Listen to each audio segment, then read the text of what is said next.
The most famous cat breed of America is American Bobtail. They were developed in 1960s. They have a stubby butt and shorter tail than normal cats. This is because of a genetic mutation. They have short and long-haired coats. You can have any color of eyes and coats.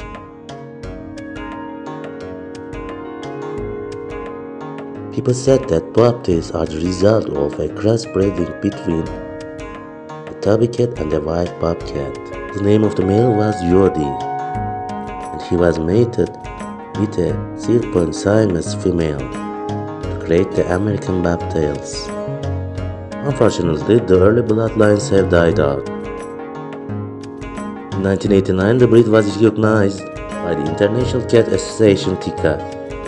They need 2 or 3 years to develop. They grow slower than many domestic cats in the development period. They are playful, social, and energetic cats, so clever that they can escape from the doors with closed door ones and from secured cages. They love traveling. They are athletic and well-muscled.